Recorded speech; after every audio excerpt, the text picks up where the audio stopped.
Pemirsa, selebgram Ayu Aulia menjalani pemeriksaan di Barreskrim Polri sebagai saksi dalam laporan mantan Gubernur Jawa Barat Ridwan Kamil terhadap Lisa Mariana terkait pencemaran nama baik.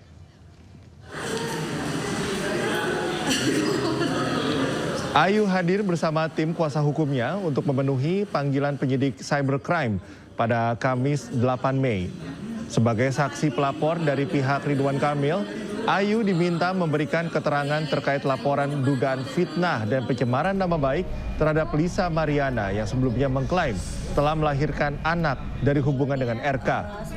Ayu menegaskan keterlibatannya bukan untuk membela Ridwan Kamil, melainkan untuk mengungkap kebenaran dari kasus yang kini ramai diperbincangkan publik.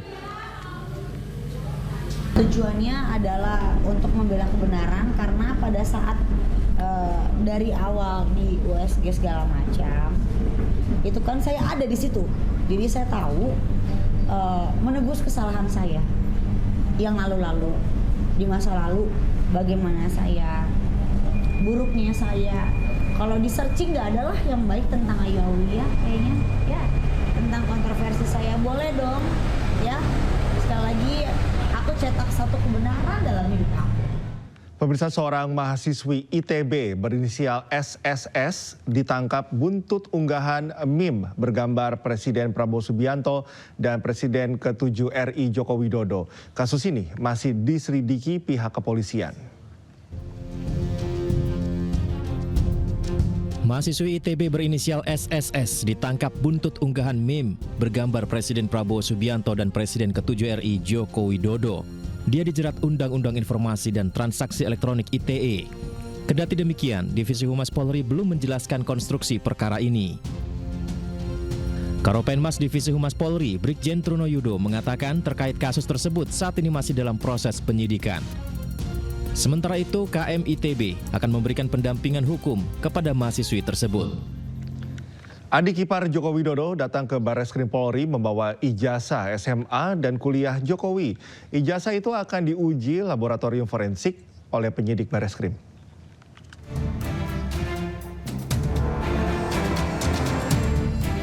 Presiden ke-7 Republik Indonesia, Joko Widodo menyerahkan ijazah SMA dan kuliah dari Universitas Gadjah Mada ke Barreskrim Mabes Polri. Penyerahan ijazah itu dilakukan untuk diuji laboratorium forensik. Ijazah itu diserahkan melalui adik ipar Jokowi, Wahyudi Andrianto, ke penyidik Direktorat Tindak Pidana Umum Barreskrim Polri. Kuasa hukum Jokowi mengatakan, dalam panggilan hari ini adik ipar Jokowi tidak diperiksa oleh penyidik. Penyidik hanya membutuhkan ijazah untuk diuji laboratorium forensik. Oleh karena itu, hari ini kita sudah serahkan semuanya kepada pihak Barreskrim untuk ditindaklanjuti, untuk dilakukan uji lab forensik. Demikian sih hari ini. Surat itu kapan, Bang? Surat apanya? Permintaan dari Barreskrim. Surat permintaannya itu tanggal 6. Beberapa hari. Ya, beberapa hari sebelumnya. Ya, tanggal 6 Mei. Tanggal 6 Mei. 6 Mei. Untuk datang hari ini untuk menyerahkan dokumen tersebut. Memang untuk hari ini panggilannya ya? Untuk hari ini, bukan memang. Sempatnya hari ini bukan? Bukan, memang panggilan untuk hari ini dan Pak Jokowi sudah terima suratnya juga dan beliau memberitahukan juga bahwa harus hadir. Sehingga kita hadir hari ini membawa langsung ijazah tersebut. Tidak, karena hari ini itu memang agendanya permintaan dokumen. Penyerahan dokumen. Sebelumnya Wahyudi Arianto, adik ipar Jokowi, memenuhi panggilan penyidik Barreskrim Polri pada Jumat pagi. Ia tiba pukul 9.30 didampingi oleh ajudan Jokowi, Kompol Syarif Muhammad Fitriansyah beserta kuasa hukum. Meski adik ipar Jokowi tidak berkata apapun kepada awak media, namun kedatangannya untuk mengantarkan ijazah Jokowi dalam kasus dugaan ijazah palsu yang dituduhkan pada Joko Widodo. Dari Jakarta, Tim Liputan iNews melaporkan. Sebelumnya, Polda Metro Jaya memanggil 4 orang atas dugaan tuduhan ijazah palsu Joko Widodo. Selain itu, satu orang tidak bisa hadir karena mengalami kecelakaan sepeda motor. Ini perwakilan doang.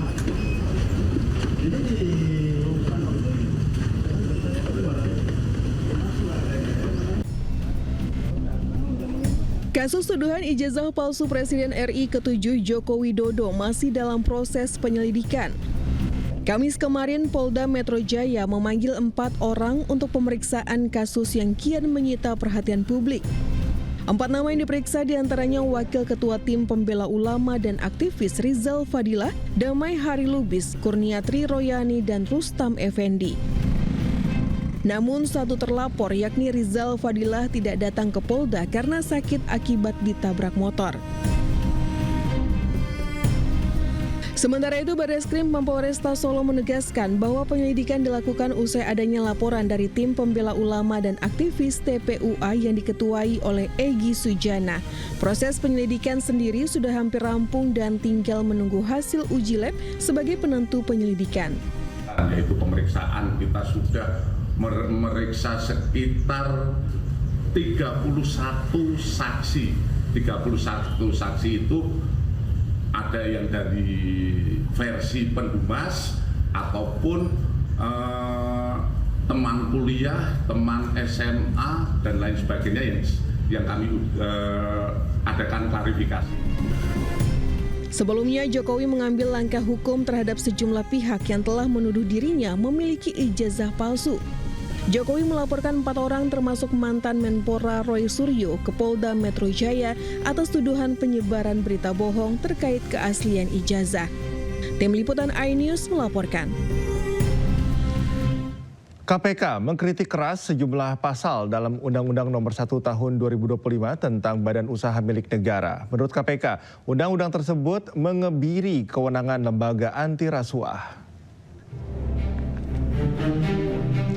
Aturan baru dalam undang-undang tersebut menyebut petinggi BUMN bukan penyelenggara negara sehingga sulit disidik dalam kasus korupsi yang menyebabkan kerugian negara. KPK akan mengacu pada Undang-Undang Nomor 28 Tahun 1999 tentang penyelenggaraan negara yang bersih dan bebas KKN yang menegaskan bahwa pejabat BUMN merupakan bagian dari penyelenggara negara. Dengan acuan ini, KPK akan menindak pejabat BUMN yang kedapatan korupsi. KPK memaknai ada beberapa ketentuan yang dianggap akan membatasi kewenangan KPK dalam melakukan penyelidikan, penyidikan, dan penuntutan tindak pidana korupsi yang terjadi di BUMN.